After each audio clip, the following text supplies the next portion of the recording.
বিএসএফের পুশিং চেষ্টা ঠেকাতে দেশের বিভিন্ন সীমান্ত এলাকায় সতর্কতা জোরদার করেছে বিজিবি। মাইকিং, অতিরিক্ত টহল, গোয়েন্দা নজরদারি এবং স্থানীয়দের সম্পৃক্ত করে সীমান্তে নজরদারি বাড়ানো হয়েছে। সুনামগঞ্জ, মৌলভীবাজার ও পঞ্চগড় সীমান্তের পরিস্থিতি নিয়ে প্রতিনিধিদের পাঠানো তথ্য ও চিত্রে বিস্তারিত।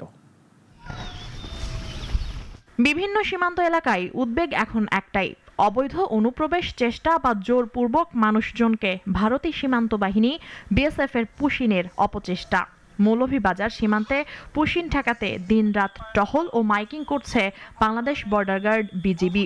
সীমান্তবর্তী এলাকায় জোরদার করা হয়েছে নিরাপত্তা ব্যবস্থা।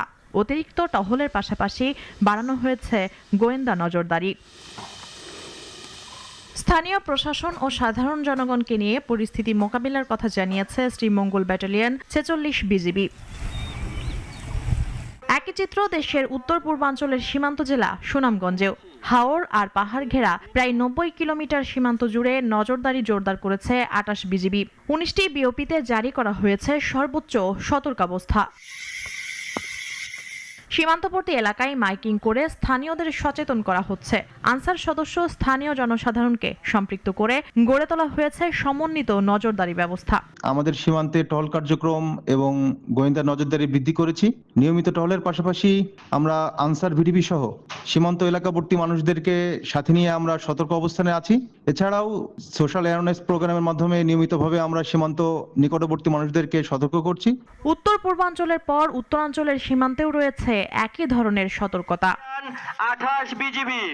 এদিকে পঞ্চগড়ে বর্তমানে সীমান্ত পরিস্থিতি স্বাভাবিক থাকলেও নিরাপত্তা টহল জোরদার করেছে বিজিবি। জেলার ২৭৭ কিলোমিটার সীমান্ত জুড়ে বাড়ানো হয়েছে নজরদারি। আপনাদেরকে যে বাঁশি এবং টর্চলাইট দেওয়া হয়েছে তা দিয়ে আপনাদের মতো করে টহল করবেন এবং আপনার নলেজে কোনো কিছু আসলে সঙ্গে সঙ্গে খবর দেবেন।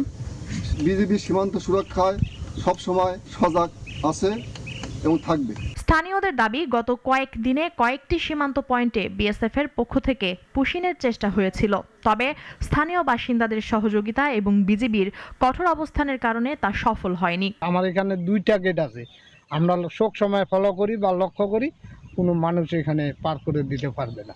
আমরা স্থানীয়রা টহল দিতেছি। আমরা বিজিবি ভাইদেরকে জানাচ্ছি যে কোনো অপরিচিত লোক আসলে আমরা তাদেরকে জানাচ্ছি। কাঁটাতারের দুই পাশে বদলাচ্ছে পরিস্থিতি, বাড়ছে শঙ্কাও। তবে যে কোনো অনুপ্রবেশের চেষ্টা মোকাবেলায় সর্বোচ্চ সতর্ক অবস্থানে থাকার বার্তাই দিচ্ছে সীমান্তের বর্তমান চিত্র। মুনিয়া জুথি, নাগরিক।